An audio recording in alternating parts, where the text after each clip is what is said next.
Hello and welcome all to the Fintech Finance Virtual Arena. Now, in the virtual arena, we've been discovering the biggest opportunities and challenges in financial services. Today, we're going to be understanding fintech in Mexico. So I want to bring together, we've got Tory Jackson from Galileo, Pablo Cuaron from Mastercard, and Stefan Moller from Klar. And if I could get, let's start with Tory. Could you introduce yourself first, please?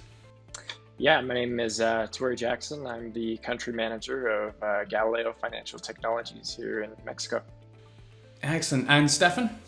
Yeah, I'm Stefan Moller. I'm the CEO and one of the founders of Klar, Mexico's leading challenger bank. Brilliant. And lastly, Pablo. Hi, I'm Pablo Cuaron. I'm Director for New Payment Flows and Market Development at Mastercard Mexico. Amazing. So for a bit of preamble about financial services in Mexico. Mexico is a really interesting country. It's been coined as a mint, an economic term to describe Mexico, Indonesia, Nigeria, and Turkey. Countries that have the right demographics to massively take advantage of new financial technologies. So with that in mind, can I ask you guys we've got to get a bit of Corona talk out the way. How have you been doing in this very surreal, almost scary time? So definitely a surreal time, right? Most of us haven't lived through something like this. So we were just trying to get through it on a personal level. Social distancing has become the new norm. So spending lots of time at home, Zoom, trying to get the most out of it, staying focused, spending some time with the family, but also just trying to bear through those Zoom meetings morning through night and just working through it one day at a time, right? Happy to work Mastercard. We're trying to keep things going, keep our business going, and putting our customers first and trying to support them through this definitely surreal moment. Excellent. Yeah, I mean, I've even heard of some people getting Zoomitis. How about you, Stefan? How have you found it? It's been interesting. No, as you say, it's not something that we were used to, but it seems like tying this a little bit of that business that we're trying to build, it seems to validate a lot of the thesis that we're banking on. No, for us, working remotely was a decision made in a couple of hours, and there was very little intermittence, I would say. So the business continues to operate and the demand continues to grow now more than ever, right? So these have been one of our most successful weeks in terms of consumer traction. So I think for us, I mean, it is a troublesome situation, no, and there's many people suffering, but I think for the business, it just highlights that digital only models are the future, right? So in a way, the circumstances that we're currently living will leapfrog the adoption of these digital services. So it sucks, no other way to put it, but within that realm, we're at the right end of that spectrum because pushing digital only businesses across categories is the future, right? So I think this just highlights it. Definitely. And if I, Tory, I'll come back to you in a bit later on, but, following on from that concept of, moving digital, almost moving to working from home. Pablo, can you give me a bit of background to the state of financial services in Mexico? Who have been the biggest players traditionally, and how receptive has innovation been? Obviously, we heard Pablo there say that could just literally start working from home in a day. What's it been like before, and where do you think we're going to see financial services go in the future? Sure, absolutely. So Mexico is definitely ripe for disruption. It is fertile ground for digital innovation. That said, I mean, we have, as everybody knows, a high percentage of unbanked and underserved population from a financial services standpoint.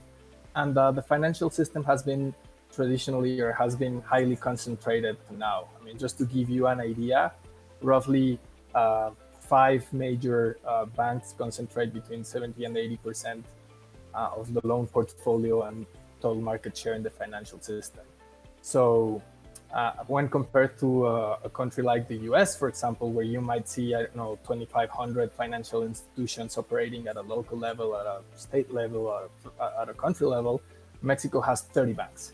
And out of those, probably between 30, 40 banks, 5 concentrate 70% share, right? So there's definitely room for disruption innovation. We have a large market. I mean, everyone's talking about smartphone penetration and digital services adoption. So this is the right time and the right place to discuss fintech. Answering the second part of your question, how has innovation been adopted by these players? I think everyone is ripe for innovation and everyone's talking fintech. We just see different types of players talking innovation in a different way, right? They talk innovation given what they have and what they know. So for some traditional incumbents and traditional banks, innovation might be just revamping or look more like revamping or launching new digital channels, leveraging their current infrastructures. Some other players might be looking to launch new solutions to market and just leapfrogging and not having to work around those infrastructures. So it always comes back to how can we make, at least that's how we think about it in Mastercard, how do we make the most out of both worlds, right? How do we make both players talk to each other and get the most out of each other? Definitely. And kind of expanding on that concept of huge untapped market potential. Tory, I believe my facts could be slightly off here, but I think Mexico as a population is around 126 million people, and many of them still aren't banked. How quickly do you think this figure is going to go down as a result of some of these exciting innovations? Yeah, I mean, I think it's definitely gonna go quickly, right? I think that almost the floodgates have kind of been opened, and people are realizing that it's not necessary to go into a bank branch to be able to be financially included anymore, right? You have a large percentage of the population that have smartphones, as Pablo stated, and really there's a lot of different ways that the local problems and things that need solving for in the Mexican market are being done by innovators, by Mastercard, by Klar, and so we're excited to be in Mexico at this time, and really if you look at everything with COVID-19 and everything that is kind of almost pushing and accelerating faster that adoption. It's where cash has really dominated Mexican payments for a long time. Is really exciting point right now, because this really provides a unique opportunity to really push the market to adopt some of these new things that are going to get these types of products into people's hands. So I think it's obviously a very challenging time, but an exciting time for payments as well. Definitely, and to the group, can I was in Mexico about a week before the lockdown came down in the UK, but from your own anecdotal perspectives, have you noticed cash being maybe in the decline slightly just from the couple of weeks that Mexico has faced the pandemic, as people might not be so confident exchanging these notes and these coins anymore? What have you guys noticed, or has it stayed what you the same? I mean, on our end, I think it's early to tell, but we do have data to back up that thesis, right? A lot of the spending is shifting towards digital, right? So a lot of people are ordering food online versus paying for it on the street. A lot of the people are ordering groceries online versus paying with cash at the supermarket. No, so I mean, it is an obvious consequence of the current circumstance, and digital payments, or in its most basic form, even a debit or a credit card, become more relevant nowadays. No, so we do have data on how our users are spending their money, and we certainly see shifts towards digital offerings, no, that cannot be paid with cash. So again, no, tying this to the initial point that I made about models shifting to digital, that is a consequence. No, digital models don't like cash, right? So I think this will only accelerate. Still a long way to go, but this will definitely help accelerate the adoption or the decommissioning of cash, which should be on everyone's minds, right? Very interesting. That's an incredible, perspective that actually a massive jump in digital innovations could come about because of a pandemic. But following on from that, Mexico was already seeing government-backed innovations with the Fintech law. In fact, Stefan, earlier in the year when I came to visit Klar, I think you told me a bit about it. Could you tell us a bit now about the Fintech law and what it means for financial services in Mexico? Yes, I mean we consider it to be very beneficial. No, I mean I was bullish back then, and I continue to be so. I mean conceptually, it helps to have a gradual framework that helps introduce new alternatives to the system. No, tying it to your point and to Pablo's point, that's likelier. Like innovation is likelier to come out of those new alternatives offering services rather than the incumbents.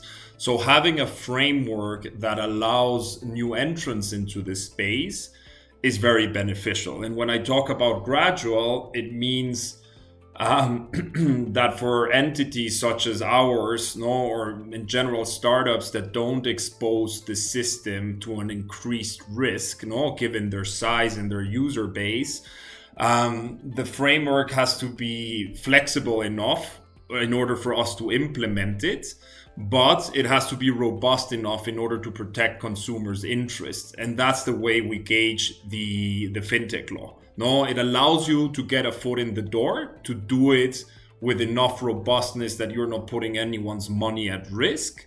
And as your systemic, let's call it relevance increases, the requirements increase as well. So that's the way that you start bringing in new regulated entities into the system. Because if you keep it binary, which if you want to call the banking law a bit more binary, because it's either all or nothing, you either do all with the full weight and the full load of regulation, or you don't do anything. That's where it's pretty hard, and it raises significant barriers of entry. So this way, with a gradual, more modular framework, we're confident that there will be more innovation, given that players such as Klar can step into the arena. No pun intended to our session. Excellent, brilliant. I love a bit of a name drop there. So thank you. And also, from my research, one of the other large parts of government-backed fostering innovation attempts was CODI or CODI. Tory, would you be able to fill in a few of our viewers into that? Yeah, so late last year, the Central Bank of Mexico, they implemented a standardized QR payment system called CODI, short for Código Digital. And essentially, that allows for participants of CODI to be able to use those QR codes to do, interbank transfers. So being able to, send money from one bank account to the next. Kind of together with the Fintech law, I think Mexico's really done a lot to really, push, financial inclusion and getting different tools into people's hands. We've seen, QR payment systems successful, in other parts of the world, where they may face some similar difficulties or constraints around how they're able to spend their money. So I think it's great. I think it's useful. I don't think it, however, solves, all of the need that's out there. To fulfill this kind of vision of financial inclusion, we want, more than just be able to transfer from a bank account to a bank account. You're really left still. I mean, to do that, you need to have a bank account. And so with the vast majority of the population that does not have a current bank account, it still doesn't fill really the needs of everyone. And obviously financial inclusion, I feel like it's definitely more than just sending money, from one hand to the other, but you want to be able to save your money. How are you being educated around your money? Are you able to invest your funds? Do you have access? Is it secure? Do you have confidence in where your money is held? I think there's a lot of different dynamics and facets to what financial inclusion is, and I think what Mexico and people that live here and conduct their spending and transactions here and what they would like to see. So Cody, I think it's a great push, but there's definitely a lot of room to solve a lot of needs in the market. And so I think the agility of fintech companies that are passionate about solving those problems is what Galileo really looks to enable and get excited about. Excellent. And going back to something you actually brought up earlier, is the fact that I looked up the concept that Mexicans, that there's 80% of Mexicans actually have access to a smartphone already. And could I, as a group, could I get your input on this? Actually, Pablo, if you lead us off though, how much do you think that we're going to see financial inclusion only exponentially increase in Mexico because of the incredible usage of smartphone technology currently in use? Sure. So I do think, smartphones and digital penetration represent a huge opportunity for financial inclusion. However, before giving you my perspective on whether that is going to make or that is going to drive financial inclusion exponentially, I would like to mention that I think that this variable tends to be overemphasized, right? There's a lot of other conditions we need to look at in order for financial inclusion to happen and to take place. Regulation is a big piece. Stefan was talking about that. Financial education, Tory was bringing that up. That's another big piece. So I often see people simplify financial inclusion or correlate with a very high emphasized financial inclusion to smartphone penetration. It is a big variable. We definitely think it represents a big opportunity for financial inclusion. But if we want financial inclusion efforts to succeed in the market, we need to think beyond just the smartphone or technology penetration, and then beyond access, right? The vision we tend to, or we think about at Mastercard for financial inclusion is bringing access and then driving usage, right? Access in itself is not enough. And then when you try to move access to usage of financial products and to really creating a thriving financial inclusion ecosystem, then there's where these all other variables come into play. Education, regulation, technology, innovation, new players. So financial inclusion is a broader and a deeper conversation. That said, smartphone penetration and digital services penetration do represent a big opportunity. That's really interesting. Obviously the amount of times I've heard that the correlation between mobile smartphone usage and financial inclusion go hand in hand, but it's actually interesting to see there's actually so many more variables rather than this just one golden goose effectively. Now, what do you think, Tory or Stefan, about potentially using the mobile phone as well, instead of improving financial inclusion, actually just leapfrogging many more mature markets when it comes to, for instance, payment technology? Do you think that Mexico is positioned to actually become far better than American payment technology, which from a European perspective, I sometimes think is slightly behind the times? Yeah, and I'll jump on this one, Douglas. I think Pablo makes a very fair point, that it's not the silver bullet. And I think it's up to us within the financial services category to offer enough value to the user to start shifting their behavior to digital. Because I think we have seen a lot of other categories in Mexico that have done this successfully. So if you think about Uber, if you think about Spotify, if you think about Netflix, all of them have redefined their categories in Mexico. Mexico plays a very important role for those three very global companies, right? So that's where smartphones kick in, right? Because if the smartphone is there, nothing would have been detonated, but everything else was there, as Pablo was mentioning, and a big chunk of that is the value proposition that the companies bring to the user.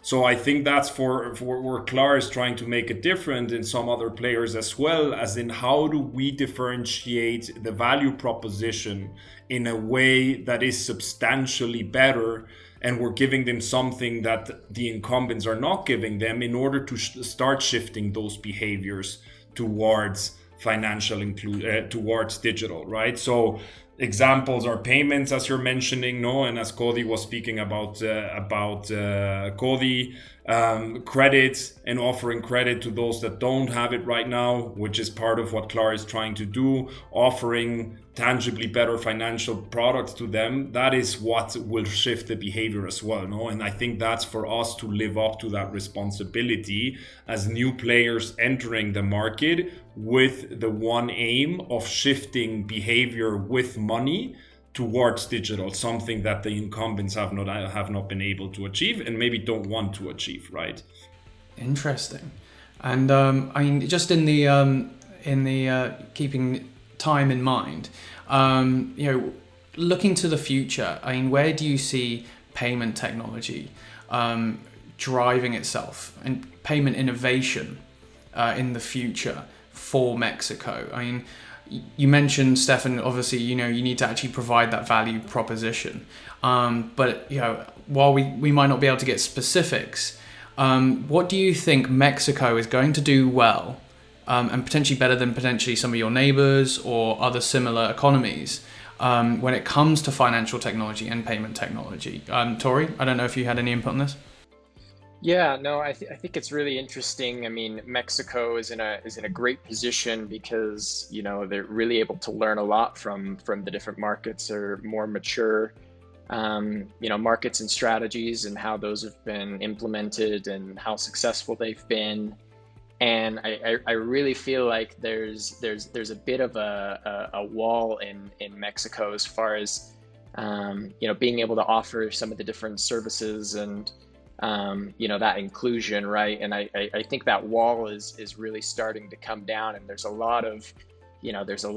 big segment of the population. There's a lot of kinetic energy, I guess you could say, of it's really I think more and more, as we're definitely more globalized, people see the different opportunities and the different products and services that they should be able to have access to. So I think the general population is becoming more and more aware, and I think that's driving more innovation. That's driving more more people to find the best products for them, and a lot of that is done on their devices, right? So I think that people in general are looking for those services, and I think there's a lot of people in Mexico that are not only looking for them, but they need them, even if they don't even know that they do yet.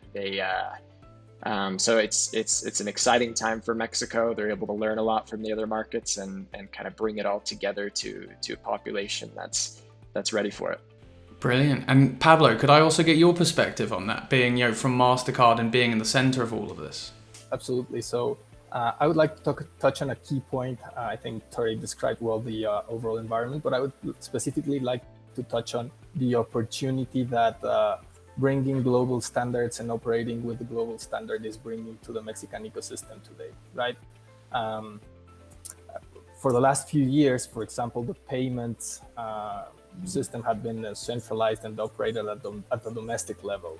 As of last year, for example, Mastercard started operating its what we call the domestic switching platform, right? So what that does is bring global and international standards to the domestic ecosystem, opening doors to capable players such as Galileo and Klar, who want to operate, in Mexico, but are familiar with other operations elsewhere. So bringing true global capabilities and investment muscle and innovation capabilities to the market is just opening the door to a number of new players to satisfy the growing demand, both from consumers and small businesses striving for financial services. Right?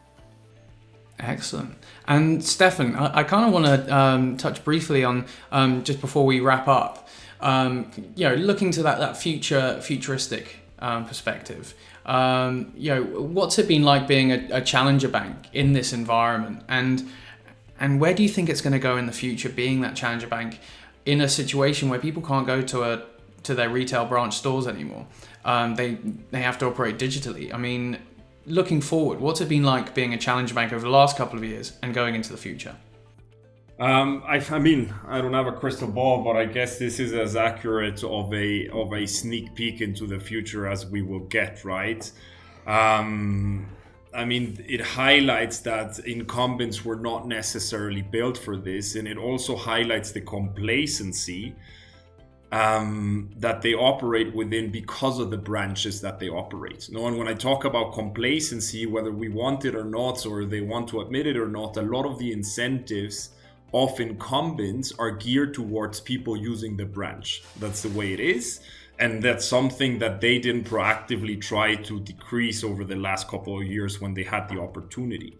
Now, when these circumstances arise, it proves that it's impossible to operate such a business model sustainably, right? Imagine having to queue inside of a branch for 30 minutes with having to have 6 feet of distance to the nearest person, right? It's literally impossible. That sounds horrendous. Yeah. I mean, it was horrendous before, but now it's impossible, right?